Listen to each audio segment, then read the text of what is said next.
before I came here is when my producer called me and said, we have just crossed 60 crores.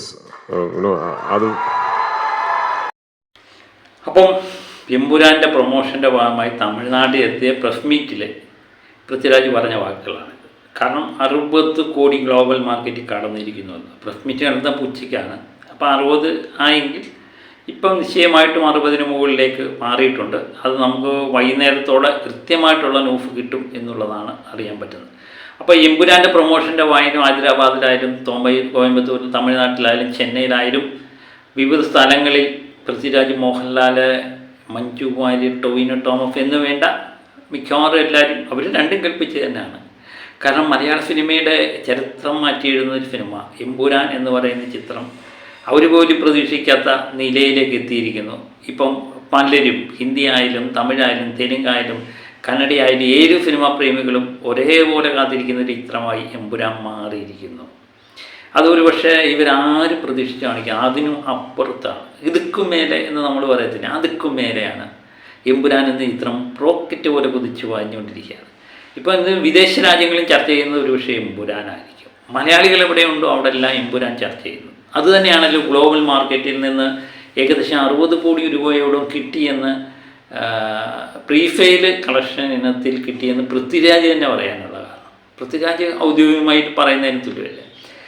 അതുപോലെ തന്നെ നമ്മുടെ collection നോക്കുവാണെങ്കിൽ തന്നെ ഇതിൻ്റെ പകുതിയിൽ കൂടുതൽ ഓവർസീസിൽ നിന്നാണ് വന്നത് എന്നുള്ളതാണ് നമ്മളെ ഞെട്ടിപ്പിക്കുന്ന കാര്യം. അതുകൊണ്ട് ഗ്ലോബൽ മാർക്കറ്റിൽ മൊത്തമായിട്ട് എമ്പുരാൻ തരംഗമായിട്ട് ആഞ്ഞിരിക്കുന്നു. അങ്ങനെ ഇനി 3 ദിവസങ്ങളിലൂടെ ഉണ്ട് എമ്പുരാൻ റിലീഫ് ആകാൻ. വ്യാഴാഴ്ചയല്ലേ റിലീഫ്? ചൊവ്വ, ബുധൻ, വ്യാഴം, 3 ദിവസം. അപ്പോൾ 3 ദിവസം കൊണ്ട് ഏകദേശം 100 കോടി പ്രീഫെയിൽ കളക്ഷൻ എത്തുമോ എന്നുള്ളതാണ് നമ്മൾ നോക്കി കണ്ട്. അതുപോലെ ആദ്യ ദിന കളക്ഷനും നമ്മൾ ഉറ്റു നോക്കുന്നുണ്ട്.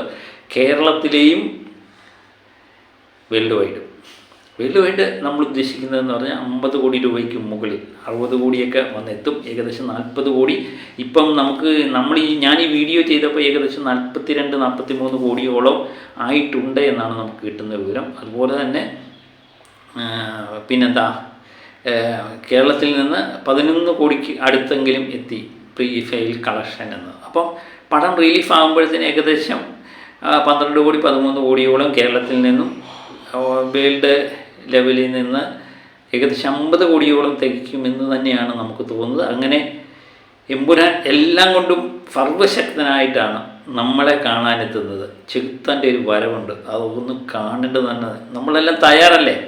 അപ്പോൾ ഇപ്പം ഞാൻ വീഡിയോ ചെയ്യാൻ ഉദ്ദേശിച്ചത് ഇതുമായിട്ട് ബന്ധപ്പെട്ട കാര്യമല്ല. നമ്മൾ കുറച്ച് നാളായിട്ട് ചർച്ച ചെയ്യുന്നൊരു വിഷയമായിരുന്നു.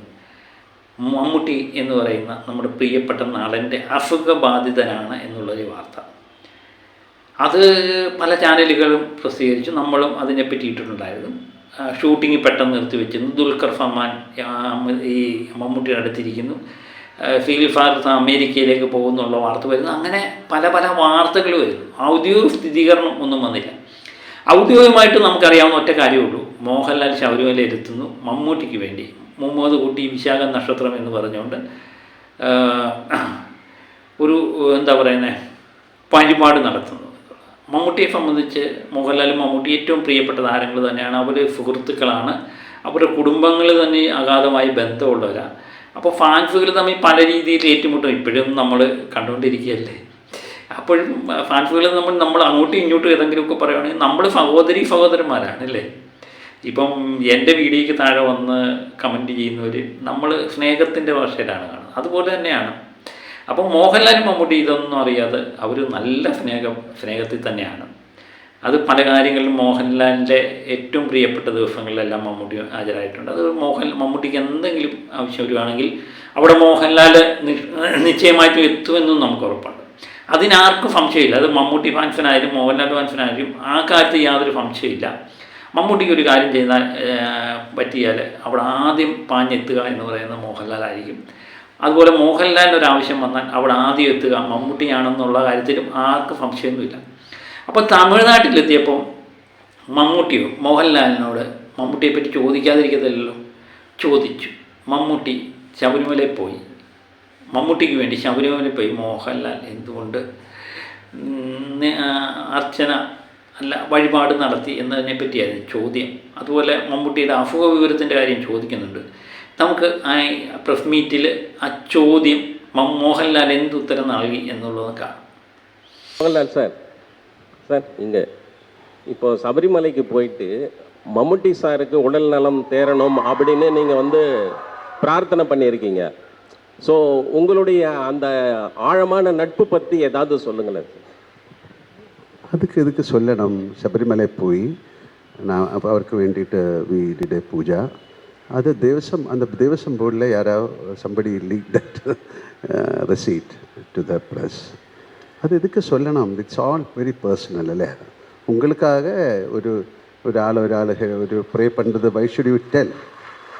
இல்லை, நிறைய பேர் പറയും oh I will pray for you എന്നിട്ട് அப்படியே வேறு ஏதாவது பேசிகிட்டு இருக்கும். இஃப் ஐ ப்ரே ஃபார் யூன்னு சொன்னால் யூ மஸ்ட் ப்ரே இல்லையா?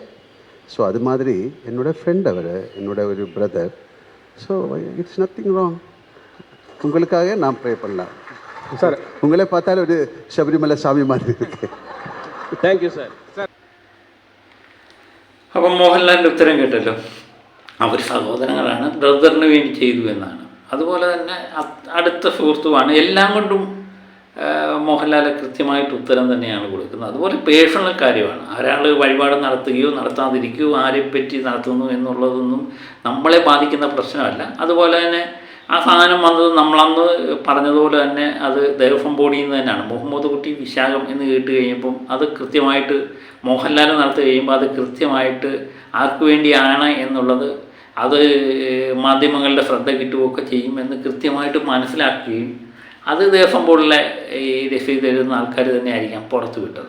അത് മോഹൻലാലും സ്ഥിരീകരിക്കുന്നത് ദേവസ്വം ബോർഡിൽ നിന്ന് തന്നെയാണ് അത് പുറത്തു വിട്ടത്. അല്ലെങ്കിൽ മോഹൻലാലിനെ രസീത് എഴുതി വഴിപാട് നടത്തിയിട്ടത് പുറത്തു വിടേണ്ട കാര്യമൊന്നുമില്ല. അങ്ങനെ ഒരു പബ്ലിസിറ്റി ആഗ്രഹിക്കുന്ന വ്യക്തിയല്ല എന്നുള്ളതാണ് മോഹൻലാലിൻ്റെ ഈ വാക്കുകളിൽ നിന്ന് നമുക്ക് മനസ്സിലാകുന്നത്. അതുപോലെ മമ്മൂട്ടിയെ സംബന്ധിച്ച് മമ്മൂട്ടിക്ക് എന്ത് പറ്റി, മമ്മൂട്ടിക്ക് ഇപ്പോഴെങ്ങനെയുണ്ട് എന്ന് ഔദ്യോഗികമായിട്ട് ആരും സ്ഥിരീകരിച്ചിട്ടില്ല. എന്താണ് സംഭവം എന്ന് പോലും അറിയില്ല.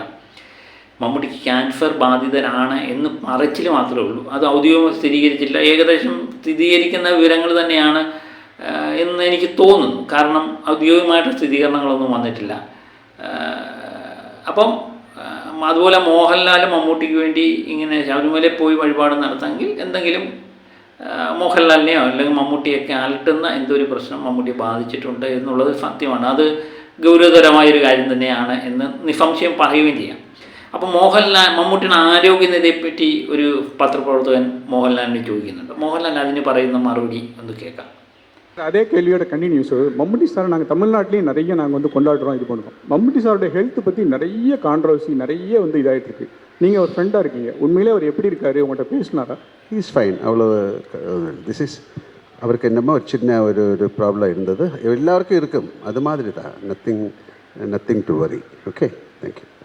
പൃഥ്വി സാർ, മലയാള സിനിമയെ ഇഷ്ടപ്പെടുന്ന എല്ലാവരും ആഗ്രഹിക്കുന്നൊരു കാര്യമാണ് മമ്മൂട്ടിക്ക് ഇപ്പം എങ്ങനെയുണ്ട് എന്നറിയാനുള്ള ആഗ്രഹം. അത് ഔദ്യോഗിക സ്ഥിരീകരണമൊന്നും വരുന്നില്ല. അപ്പം കൃത്യമായിട്ട് മോഹൻലാലിനോട് തന്നെ ചോദിക്കുന്നു. മോഹൻലാൽ കൃത്യമായിട്ട് ഒഴിഞ്ഞു മാറാതെ കൃത്യമായിട്ടുള്ള മറുപടി കൊടുക്കുന്നു. എല്ലാവർക്കും ഉണ്ടാകുന്ന ഒരു അസുഖം ആണ് മമ്മൂട്ടിയെ ബാധിച്ചിരിക്കുന്നത്. അതുകൊണ്ട് മമ്മൂട്ടി ഫൈനായിട്ടിരിക്കുന്നു എന്ന് മോഹൻലാൽ പറഞ്ഞു കഴിഞ്ഞപ്പോൾ എനിക്ക് തോന്നുന്നത് അത് തന്നെയാണ് നമ്മൾ നേരത്തെ കേട്ടത്. മമ്മൂട്ടിക്ക് യാതൊരുവിധ പ്രശ്നമില്ല, ആരോഗ്യവാനാണ്, സന്തോഷവാനാണ് എന്നുള്ള വാക്കുകൾ തന്നെയാണ് കേട്ടത്. അപ്പോൾ മോഹൻലാലിൻ്റെ വായിൽ നിന്ന് തന്നെ കൃത്യമായിട്ടത് വാക്കുകൾ പുറത്തു വരുന്നു. എന്നാലും ഇതൊരു വലിയൊരു വിവാദകരമായി മാറ്റും എന്നെനിക്ക് തോന്നുന്നില്ല. കാരണം മോഹൻലാൽ കൃത്യമായിട്ടുള്ള മറുപടി എനിക്ക് തോന്നുന്നില്ല മലയാളത്തിലെ ഈ സൂപ്പർ സ്റ്റാർ മോഹൻലാലായാലും മമ്മൂട്ടിയായാലും ഇവരോട് കൃത്യമായിട്ട് ചോദ്യം ചോദിക്കുന്ന പോലെ, അല്ലെങ്കിൽ മോഹൻലാലിനെ പറ്റി മമ്മൂട്ടിയോട് ചോദിച്ചാലും മമ്മൂട്ടിയെപ്പറ്റി മോഹൻലാലിനോട് ചോദിച്ചാലും അവർ കൃത്യമായിട്ട് മറുപടി കൊടുക്കുന്നുണ്ട്. ഇപ്പം മമ്മൂട്ടിയുടെ രോഗവിവരത്തെപ്പറ്റി മോഹൻലാലിനോട് ചോദിച്ചാൽ മോഹൻലാൽ കൃത്യമായിട്ട് മറുപടി കൊടുത്തു. എനിക്ക് തോന്നുന്നു തമിഴ്നാട്ടിൽ അല്ലെങ്കിൽ വേറെ സ്ഥലങ്ങളിലൊക്കെ നടക്കുമോ? ഇല്ല. തമിഴ്നാട്ടിൽ വിജയോട് രജനീകാന്തിൻ്റെ രോഗവിവരം തിരക്കി കഴിഞ്ഞാൽ അത് കൃത്യമായിട്ടുള്ള മറുപടി കിട്ടാൻ സാധ്യത ഒരു കാരണവശാലില്ല. കാരണം അവർ തമ്മിൽ അത്ര നല്ല ബന്ധമില്ലെന്ന് പറഞ്ഞാൽ മിക്കവാറും സൂപ്പർ സ്റ്റാറുകളൊന്നും അങ്ങോട്ടും ഇങ്ങോട്ടും കണ്ടാൽ സംസാരിക്കും. ദേഷ്യമുണ്ടെന്നൊന്നും അല്ല ഞാൻ പറയുന്നത്. പക്ഷേ ഈ അവരുടെ കാര്യങ്ങളിലൊക്കെ ഇടപെട്ട് ഒരു സൗഹൃദ മനോഭാവത്തിൽ സഹോദരന്മാരെ പോലെയൊന്നും അല്ല എന്ന് തോന്നുന്നു. അപൂർവം ചിലർ കാണാം. പക്ഷേ ഇത് നേരെ തിരിച്ചാണ്. ഇത് കേരളമാണ്. ഇവിടുത്തെ സൂപ്പർ സ്റ്റാറുകൾ രണ്ടും അവർ എന്താ പറയുന്നത്, അവർ സഹോദരങ്ങളെപ്പോലെ തന്നെയാണ്. അവർക്ക് എന്തെങ്കിലും ഒരു പ്രശ്നം വന്നു കഴിഞ്ഞാൽ അവർ അങ്ങോട്ടും ഇങ്ങോട്ടും സഹായിക്കും, കൈകാര്യം ചെയ്യും. പക്ഷേ നമ്മൾ താഴെ കിടക്കുന്ന സൂപ്പർ സ്റ്റാർ, താഴെ കിടക്കുന്ന അണികളുണ്ടല്ലോ, നമ്മൾ ആരാധകർ, നമ്മളങ്ങോട്ടും ഇങ്ങോട്ടും തല്ലി കീറില്ലേ, അതാണ് അവസ്ഥ. അപ്പം എല്ലാ മമ്മൂട്ടി പ്രേമികളോടും ഞാൻ പറയുകയാണ്, ശത്രുതയില്ല, നാം സഹോദരന്മാരാണ്. അതുകൊണ്ട് എല്ലാവരും എമ്പുരാൻ സിനിമ 27-ാം തീയതി വരുന്നു. എല്ലാവരും തിയേറ്ററിൽ പോയി നിശ്ചയമായി കാണുക, സന്തോഷിക്കുക. മോഹൻലാലിനെ ഇഷ്ടപ്പെടുന്നവരുടെ കൂടെ തന്നെ നിങ്ങൾ സന്തോഷിച്ചോട്ടെ. അപ്പോൾ നമുക്ക് മറ്റൊരു വീഡിയോയുമായി കാണാം. Okay, by.